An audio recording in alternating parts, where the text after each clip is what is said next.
Halo semua, salam sejahtera Malaysia. Kembali lagi di dalam satu lagi isu yang panas, di mana kita digemparkan sebelum ini dengan kenyataan Perdana Menteri Datuk Seri Anwar Ibrahim berkaitan dengan dana RM4,5 triliun yang saya boleh katakan yang hilang begitu saja dikarenakan oleh rasuah oleh kepimpinan sebelum ini.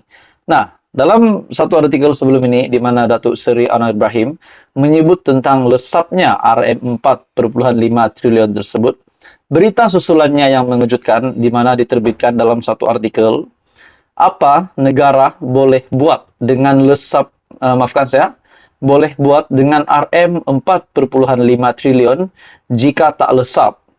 Baru-baru ini Perdana Menteri Datuk Seri Anwar Ibrahim yang mengarahkan SPRM, PDRM, BNM ataupun Bank Negara Malaysia ataupun beberapa agensi nasional untuk mencari pihak yang bertanggungjawab menyebabkan negara menanggung kerugian yang dianggarkan RM4,5 triliun dalam tempoh 26 tahun disebabkan rasuah dan ketirisan.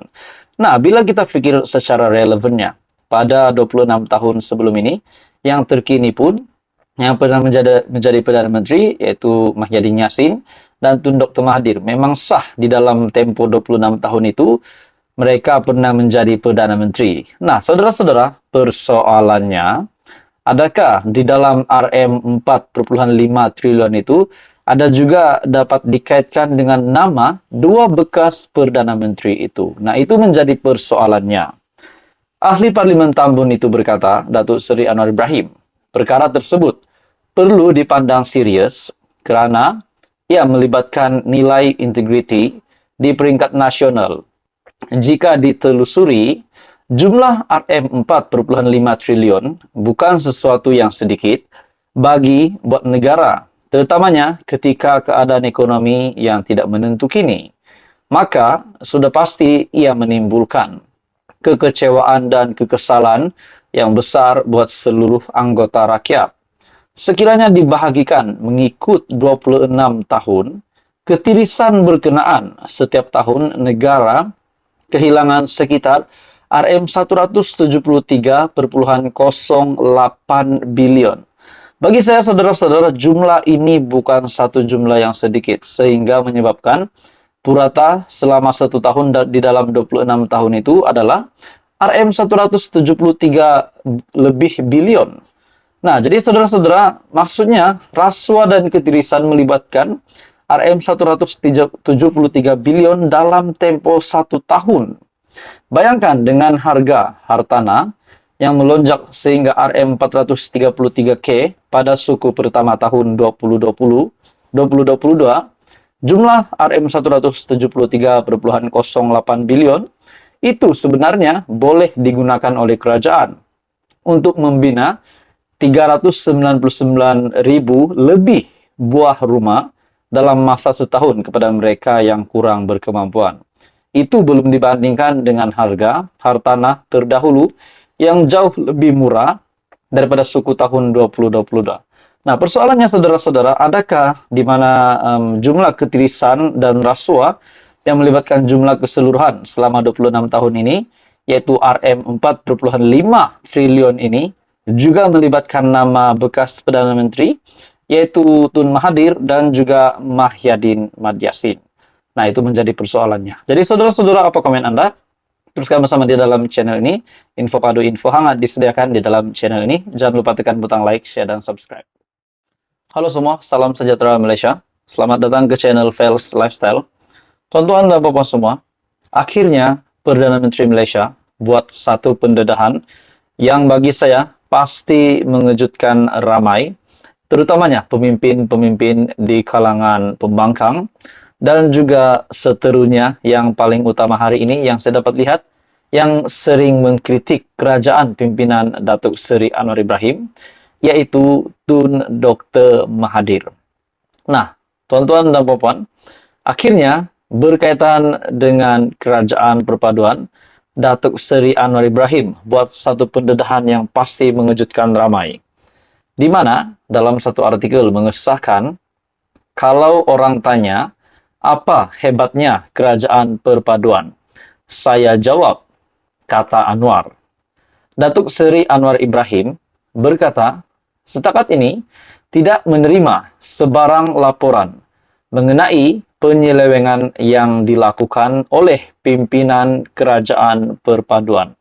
Nah, tuan-tuan dan bapak semua, berkaitan dengan penyelewengan, kita berbalik kepada kepimpinan yang dulu semasa PN menjadi kerajaan, sudah pasti ramai yang semakin sangsi setelah Muhyiddin Yassin yang Perdana Menteri pada ketika itu akhirnya menerima 7 pertuduhan berkaitan dengan dana RM 92.5 bilion, berkaitan dengan penyelewengan dana, berkaitan dengan pengubahan wang haram. Nah, pada akhirnya hari ini bekas Perdana Menteri tersebut menerima 7 pertuduhan.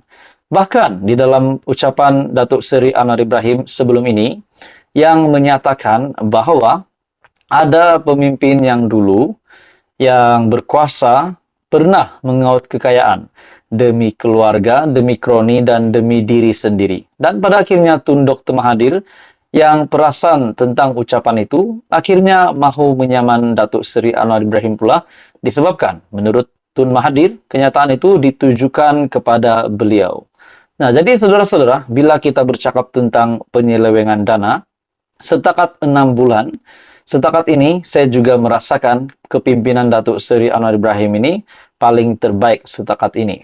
Nah, di dalam artikel ini, Perdana Menteri berkata, ia adalah satu rekod dalam sejarah yang menunjukkan tekad menteri dalam kerajaan pimpinannya untuk menghentikan amalan yang merugikan. Sebaliknya fokus untuk membangunkan negara. Kalau orang tanya, apa hebatnya kerajaan perpaduan? Saya jawab, hebatnya karena pasukan pimpinan saya bertekad untuk menghentikan kerosakan amalan yang runtuh, nilai dan menyebabkan negara rugi serta dihina dunia akibat amalan untuk memperkayakan diri dan menyalahgunakan kuasa. Sebelum ini juga, Perdana Menteri Datuk Seri Anwar Ibrahim ada membuat kenyataan tentang ada pemimpin yang puluhan tahun selamat setelah